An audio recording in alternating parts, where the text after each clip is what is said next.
Okay, everyone, it's Wednesday and it's Will here, and super excited to have you back again. I absolutely positively look forward to this moment each week. So I've got Kathy in the back green room, so she'll give me the thumbs up when we're ready to go. So here I wanted to just get a couple of housekeeping things cleaned up. Feel free to use the comments as much as you like. I do this for those of you who've never seen me before. I do this because I just am a LinkedIn enthusiast. I love meeting and connecting with all sorts of cool people. And I can't even believe when I said a couple of months ago that I would be doing this, that people would either want to talk to me or even show up. So today is a topic that's near and dear to my heart. I'm all about the kindness, but I don't believe that kindness is all about any one thing. I believe humorous people our humor, our sense of humor makes us who we are. So who better than to have Kathy, let her introduce herself, come speak to us, because I was introduced to her on this very platform and she was absolutely gracious to be brave enough to join me. She's all about the improv, she's all about the comedy, and she's all about the real stuff. So here we go. And while I bring Kathy on, type in the chat where you're coming from and if you are on Team Live or Team Replay. So big round of applause for Kathy. So the first question, Kathy, for those of you who do not know you, who are you? And tell us a little bit about yourself. That's a big existential question. Hey, everybody. It's great to be here. Thanks so much, Will. I love talking to you. My name is Kathy Klotz-Guest, and I'm the founder of Keeping It Human. And I actually am what happens when improv and stand-up comedy marry business. So I spent 15, almost 16 years in tech, leading big teams of marketers and storytellers, communications, global teams, and also 6 nights a week, I was hitting comedy stages. And over years and years and years, I was doing stand-up and improv and sketch. Eventually, I would do Second City sketch. Wow. And then after like 15, 16 years, I'm like, this is silly. I left to have a baby. And I said, I'm going to leave. I'm going to combine the two because I think, humor really is fundamentally human and we need more of it in business. So I kind of came from two worlds and I'm trying to make a little bit of a marriage work there. If I can interrupt you for a moment, you're probably like one of the most perfect humans because it really, and I say this honestly, I didn't ever put together what you're all about, right? I naturally love to entertain myself, so I will joke at myself and I try to make people comfortable through humor. Mm-hmm. Watching you and attending so much that you do, it's unbelievable that you're the first person that says it's okay to be humorous. It's okay to be human. So tell us about that, because tech, human, I don't know, that seems to be a little bit of it seems a messy weird. Thing.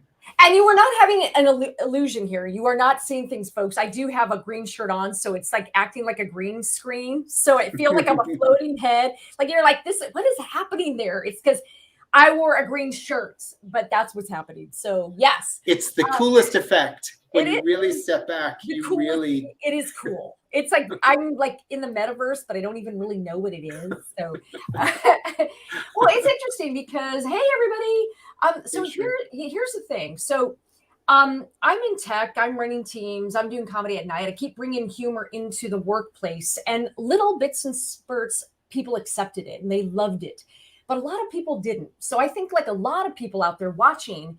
If you were ever told, hey, that's unprofessional, we don't do that here, that doesn't belong here. Well, I was told that all the time. And then on top of it, being a woman in male-dominated tech, there was that little edge of like, especially you don't do that. But I did do it because I was doing it on comedy stages. And so I think what I found was this resistance, this fear of anything that seems unserious is unprofessional. And that is the biggest garbage out there. That is the biggest lie, or one of the biggest lies ever sold. One of the biggest lies is that somehow humor and levity and things that are fundamentally human as you and I will, somehow that doesn't belong, because somehow when we walk into the building to do our work, that we can't bring the things that make us human.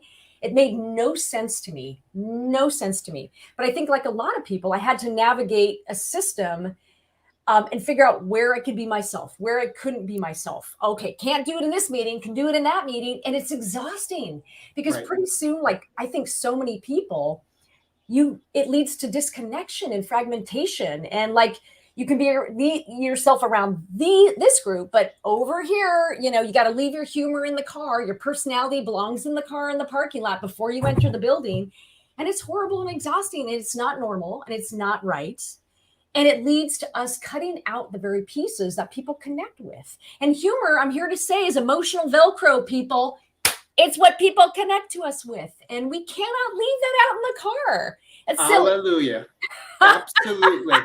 I think I've always used humor because I grew up with it, right? Yeah. There was always a sarcastic remark or there was always a little energy there, and humor broke the ice. Yes. One of the first times I realized how powerful humor Yeah.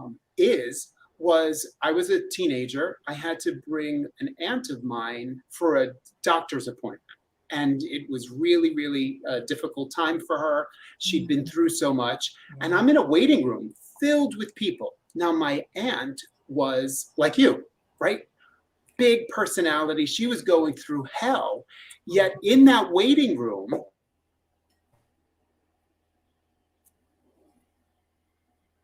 sitting next to her was a nervous wreck. She taps the woman on the leg and says, "Listen, honey, I've had so much radiation, I could put a light bulb in my mouth. You'll be fine." Right? Broke the ice in the room. All of those human beings in the room became interactive. And from that moment on, you see the power of not just making a joke, but using humor. Yeah. Absolutely. I love that story because I think when we show up and use humor, and humor to me is playfulness. It's not just joke telling, but that's a great example, Will.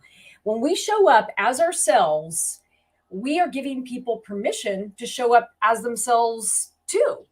That's what we're doing. We're giving people permission. And that's such a beautiful thing. I lost my mom to ovarian cancer. And she, at one point, everybody, we were all worried about her. We were at her bedside and blah, blah, blah. And just kind of, and she was like, for the love of God, like a watched pot never boils. When you go about your life, she was like, get out of here, live your life. And, it gives everybody permission to just show up and laugh and live their lives. And absolutely, humor, just so that we're really clear, I think of humor. And this is really important. The reason I make this distinction is it's so important. I think too many people think I can't do that. I'm not funny. And I'm not a comedian. Great. You know what I say to you? If you can laugh, you have a sense of humor. You can be playful. If jokes are your thing, great. If jokes are not your thing, do storytelling. Don't do it. Right. Yeah, find your thing. Yep. Right. I think we get stuck in a rut thinking that, oh my God, humor means jokes. It does not. It's bigger than that. It's more expansive. And humor does not mean funny. Sometimes we just laugh for ourselves and our own joy. And you know what, everybody? That's okay too. It's more than okay. My husband doesn't think I have the greatest sense of humor at all. Now he's probably going to kill me for saying that. So I entertain myself constantly. So I get it. You laugh at yourself in the mirror. You laugh at the silly things you do. Absolutely. But this brings me into a point. I've heard you talk about this. There is that fine line, right? Just because you want to break the ice or you want to bring humor into your workplace, into a professional space, that doesn't mean self-deprecating. It doesn't mean going for that slapstick joke, right? So humor to you, right, is humanity. And I love how you marry the two. Yeah. So we're getting some questions here in the chat, and I'm looking for the one from right here. Miguel. Now the question, there's so much activity in the chat, Kathy. You're very popular. But the question was, after this, the question was, can humor be taught? So talk about that. Here it is. I found the comment. Yeah. Can humor be taught? So I believe in nature and nurture. I believe in both. So I think, we all have different maybe propensities and sort of wiring. We all have different wiring. However, having said that, yes, I believe there are techniques, and I know because I teach them, So I do stand up and improv. I teach it in business, applied improv. I teach how to use stand up techniques to be a better communicator, things like that. So yes, I do it every day with my clients. You can absolutely learn. Now, keep in mind that we can't compare. Don't compare your eyes on your own humor paper. Your set point or your capacity just may be different. And why I say that is really important. Some people, okay, joke rhythm is not your thing. That's okay. Fine. Maybe playfulness or storytelling is your thing and you're amazing at it. Do that.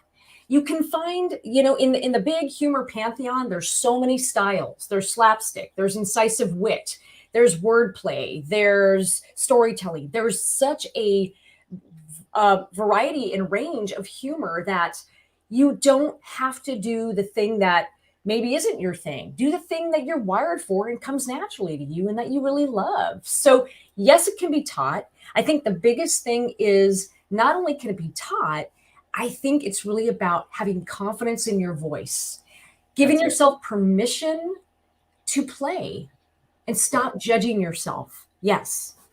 Do you find this with people that you work with, or did you go through this yourself? Yeah. I could be with my team, like you, I led big teams. And when you're working in the public realm, it's no different than being a comedian or on stage, right? Yeah. You're working with in the public realm, you make the best plans, the audience changes all the time. Yeah. Something doesn't work, the lighting doesn't work, the door doesn't open, something will happen. And so humor would get me through with the team. But then when I would go into different kind of executive meetings or board meetings, you all of a sudden have to be a different person. Yeah. Later in life, I learned, no, what you just said, it's exhausting to be shifting in and out of personalities. Now, not everything's appropriate in every meeting and not every kind of, sense of humor works, but that is so key. And I think it's really important. And it goes into what I'm so passionate about, that I was someone, and I don't know if it's the stage in life that I'm at, or the world that we're living in, or what's happened in the last couple of years, but we have been taught to dim ourselves. And turning up the light and showing up as you does not mean you need to be that comedian, right? No. You don't have to do that. No. That's the piece. Here I'm seeing so many comments and making so many new friends. Maritza, if you can make me laugh, you'll be my best friend. You make me laugh on this. You know what? Isn't that fun? Because see, humor is about laughter and everybody can laugh. It's not about you being a comedian. I don't go into businesses and turn people into comedians. I can help people have more confidence, use humor in their, I can help them use humor for certain things. Like I can help them use humor in their leadership, in their teams to come up with new ideas with improv. In a team environment, improv, because it's group oriented, is probably more appropriate. But I can also work with individuals one-on-one if they want to be a better speaker. Well, how do we use improv and also stand-up tools to be funnier? But what they really want is connection. What they're really after is connecting with people. So yeah, again, it can be learned. It absolutely can be. And nobody is in business is like, hey, make me a comedian. I mean, there's a few, but that's a whole other thing. I can't give you what God didn't, but that's not what it is. It's about you being the best you can be. And you could bring out what your mama gave you, right? If you've got it naturally. Right? We can help you shake what your mama gave you, and your daddy gave you, whatever. It's like, I think it's about helping you honestly embrace your own imperfections, your own playfulness. And here's the thing, everybody. You again put aside I'm going to disabuse everybody of this notion that we've got to show up and be funny and be a comedian. No, right. You need to show up and be playful. You need to embrace yourself. In improv, we call it yes-anding. You need to yes-and yourself first. You need to learn how to, maybe poke fun and of situations, not people. And if you can show up and see the levity in things all around you, and I believe everybody can, you can bring more levity and humor to what you do.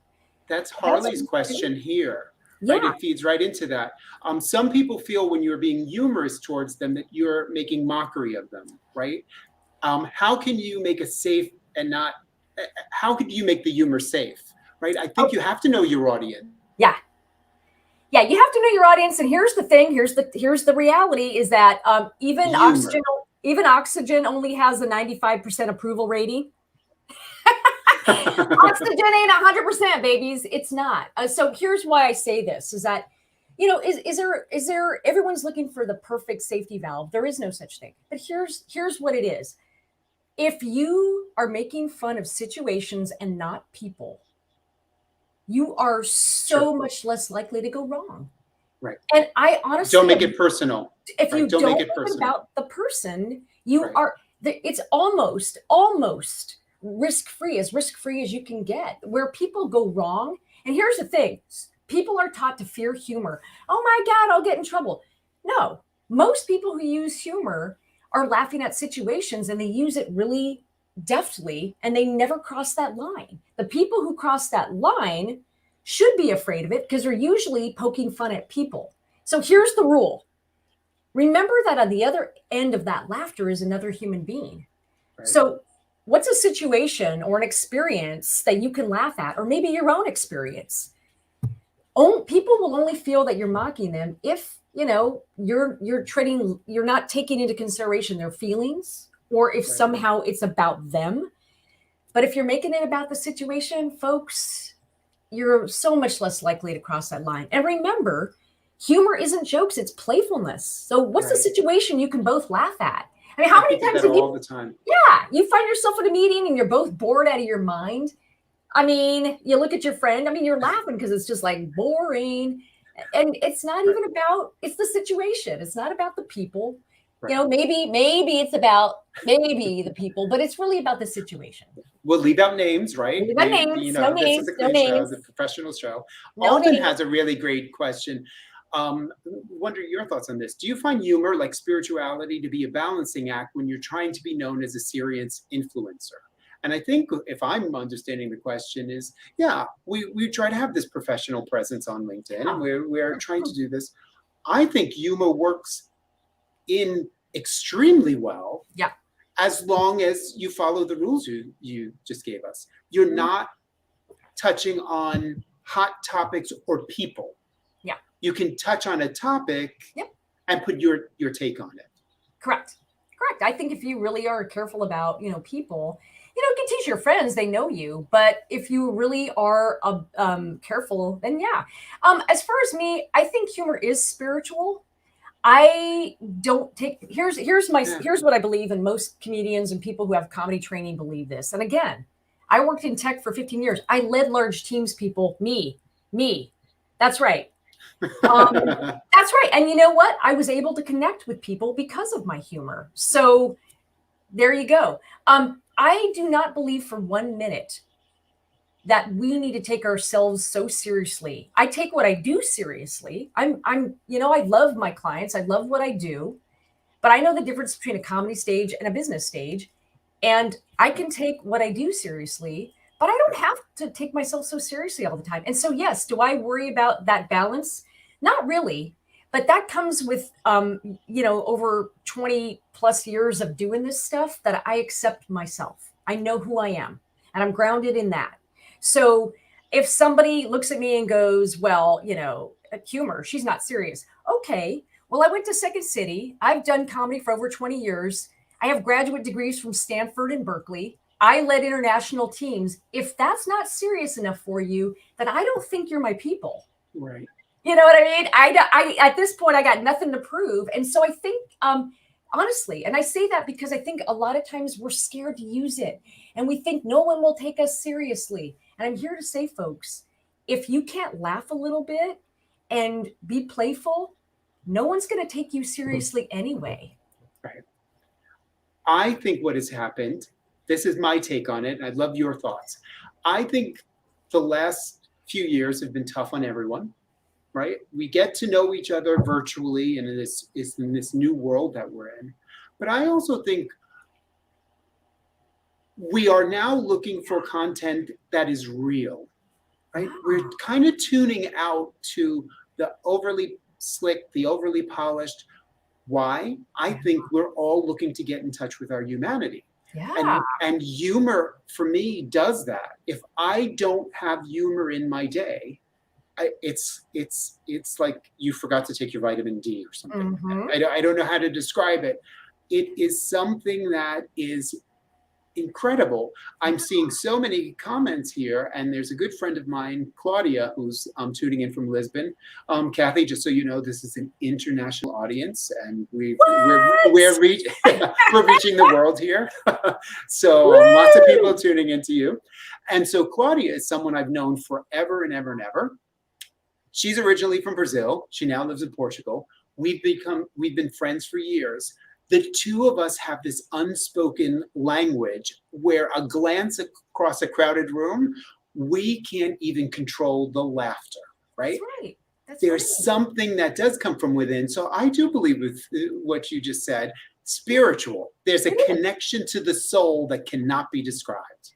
It is so beautifully put. And I really believe that. And I mean this really, everybody, you have it in you. You have it in you. And I think that this idea that we've been made to feel scared or disconnected from ourselves and our humor because of some false belief that it's not professional, I'm here to tell you that you're not alone. We've all gotten that horrible message. It's not true. And part of what really connects us, that emotional Velcro, is being accessible, emotional accessibility. And that's what humor is. And you have it, and it's joy, and it's laughter, It's and joy. it's playfulness, and it's jokes sometimes, but sometimes it's not. And how it shows up at work is that it's connection with other people. And think about what that does for your communication, your innovation. And everybody has it in them to be more spontaneous, to lighten up. And I don't care who you are. I have never met a person who couldn't laugh more. And Yeah, sometimes it's true. it's That true. belly laugh. We It really, look for that belly laugh. we all need it. And I Right. honestly think sometimes the people who've been told, who've been hurt the most, who've been told that laughter doesn't happen here, or it's not for you, need it the most. So I'm here to tell you that if you don't have to be funny for someone else, it's joy for yourself, and you deserve that in your life. And I truly believe you being you, humor's human, and it's your birthright, everybody. It's your birthright. So it's your birthright. It's your birthright. Get your birthright. Get your We birthright. have a comment here, Kathy. I've been called out by my husband. When I spoke earlier of he not thinking that I have a great sense of humor, and I broke your rule. It's because I'm normally making fun of him, Yeah. which is absolutely the truth. Okay. Right? Okay. Yeah. See He's that? my sorts of Yeah. material. I get you. I get you. I get you. I mean, I sometimes I use my husband and my family if I'm doing stand-up comedy, and you write what you know. So I hear you. I hear you. So that could be a little bit. But you also said something earlier, Will, that I forgot to comment on, because look at all these lovely people with all these comments. I know. You said something really important that I do want to get back to. Be careful about self-deprecation. Yes. I know a lot of people over rely on self-deprecation. Now, here's what I'm going to say. Once in a while, self-deprecation is perfect. When you make a mistake, own it. Own it. There's nothing more human, because you know what? I accept myself and all my flaws. I'm deeply flawed. You're deeply flawed. We're humans. That's what makes us wonderful. Yeah. But you got to be careful about over relying on self-deprecation, because sometimes if it's your go-to thing, it can send a message that you're not confident. And that may not That's be true. the case. It may Right, not, right. especially women, especially women. It may not. That's just how women relate. The problem is other people might misconstrue it. So I really need to put that out there. Self-deprecation is great seasoning. Use it once in a while. When you make a mistake, own it, own it. But be careful about over relying on it. Just wanted to make that one point. Would you put it this way? And I Yeah. think you touched upon something that I've heard you talk about for sure. There is a difference. Let's face it. There's a difference between men and women in the workplace, and that I think it is harder for certain individuals to use humor, because then all of a sudden you're not the serious professional, right? And there's a bit of that. And how I see it, it's not a gender thing, but it is something that you do have to be careful about, not giving people license to then joke. Oh yeah, look at Kathy, look at Will. They make fun of this, and then that becomes your thing. right? Yeah. Like Yeah. that's the hook they use against you when you try to use it as humor. Yes. Yeah. That's a really good question. And here's the research. So here's the thing. I think everybody sadly gets the humor's unprofessional nonsense. Women do get a penalty. They do get an additional penalty. And the research is very clear. There's actually gender research out there, everybody. And I can tell Yep, you, this is Anthony's question here. yeah, Are there yeah. studies? There are studies out there on gender that do show that women do pay a little bit more of a penalty because, I mean, if you think about it, women aren't often celebrated internally in companies for their humor. They're not, it sort of defies societal conditioning. We've been conditioned to not do it. And if you're in a male dominated space, like I was in tech, I was in a male dominated space. A lot of people didn't look like this. Look at this face. This was often the only that in the room. And I'll tell you what, let me tell you. And people didn't expect it. So the research is clear that all things being equal, women do pay a slight penalty. But here's the thing, everybody. While that is true, the only way that we change it is for women to own their humor. And I'm here to tell you, ladies, own your humor unapologetically, because that's how we show up and we change these stereotypes and we change this stuff. And men too. If you've been told, it doesn't belong here, well, it does. And so there you go. I would say if you're told it doesn't belong here, then you have to find a new here. Yeah. Right. Sometimes you have to, you do realize your environment is important. And I think we're living in a time where you have to be very, very aware of the types of jobs, projects, people that you're working with. And if you can't be kind, funny, humorous, compassionate, then question it, right? Question it. Maybe it's not the place for you. And Felix, you're right. Humor doesn't have to be crude. To me, humor is best when it brings people together. Right. And I kind of look at it, it's like an emotional support bra. It lifts, but it doesn't separate. Humor lifts people. That's fantastic. You know what I mean? Like humor in the workplace should lift people up. It shouldn't be punching down. And when we use the expression punching down in comedy, we mean making fun of people without power. So to make fun of marginalized communities is weak. It's not funny because it's about who has power. So I think you're right. It should not be punching down. It should not be crude. But if we're celebrating our imperfections, look, I'm imperfect. You're imperfect. And you know what? We're perfectly imperfect. And that's what makes us human. And if we're celebrating that together and how silly situations are, that brings people together. Yeah. Now, there is Joseph, a place, I will say, on a comedy stage to do different humor, but that's not in the workplace. I have to tell you, and then I'll go to Joseph's comment here. And I know we're about time, but I hope everyone and you can stay a few extra minutes because this is just so engaging. Sure. I was fearful of public speaking up until recently. I never did public speaking. I was always in the background. I would do my thing in small groups, but then I got bitten by a bug a couple of times because when I went in front of an auditorium of people or a large group of people, you use that humor and that laughter from the crowd. It's like, I want more of that. And I realized it's not necessarily that I want to be a stand-up comic. I want that connection. Yes. I want that feeling that words that come out of your mouth, an expression on your face can connect with people, sometimes without language. And you don't even have to speak the same language. I think it's so powerful. Here, my brother from another mother, Joseph, I've adopted because my real brother, Joseph, won't appear in public with me. That's another subject for another day. Hey, man. Yeah, we all have that brother. So Joseph's my new adopted brother. And if you've watched this before, he's been on with me. He is somebody that he's just going to show up who he is, but he's a professional. And I can't imagine him not using his humor wherever he goes. Yeah. That's right. That's right. If we're asking people to be themselves, the humor is part of how we connect. It is truly that. And it's funny, Will, you said it so eloquently that humor is we want to be seen. When we say we want to be funny, I think we just really want to be seen and connect right. with other humans. And that's what people want. And I'm going to tell you, because I think somebody asked a question about therapeutic. Yes, humor is for our health, our well-being.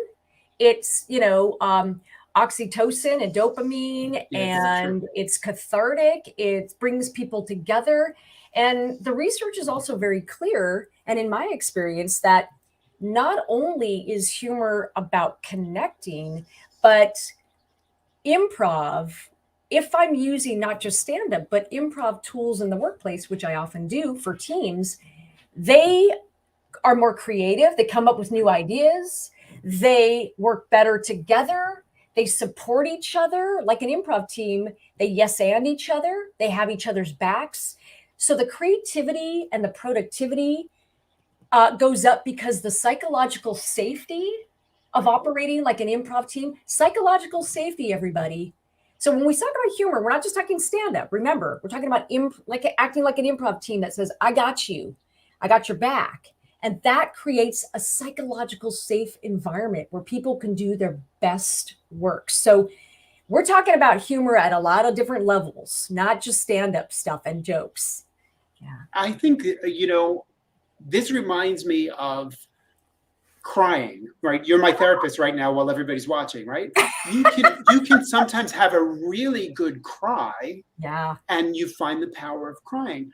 I find I don't know, and there's science probably behind this, but after that great laugh, it can also make you just feel just as okay, I can handle whatever this thing is, or the world doesn't seem as heavy as it was before that cry or that laugh. And and that there must be a connection there. So Kathy, I'm going to give you that as an assignment. I want you to go do research and come back and explain all this research to this group. It's so true. No, you're absolutely right. There are studies that actually show that there is a positive hit that we get in our brains when we lighten up and we laugh, and the world seems less messed up. And we are, the thing that I think I would say, because this is a good segue, is that I really want people to understand that what humor really is it is empathy, it is self-compassion, and it is awareness. It is self-awareness. The people who use humor really well are highly self-aware of themselves. They're self-aware of other people's feelings And everything around them, and right? everything, and they understand Yeah. timing and context. So actually, humor is a leadership skill. It can be learned. It is playfulness. It celebrates our own imperfections. But most of all, and I can't explain this enough, is that humor that is used well is done so because the leader understands their role, their own foibles and their own imperfections, and understands other people's feelings. And I'm telling you, humor is about self-compassion and empathy. Right. Yeah. Oh my God. Yeah. This is great. I could keep you forever. Yeah. I want to make sure that I give the last few minutes. So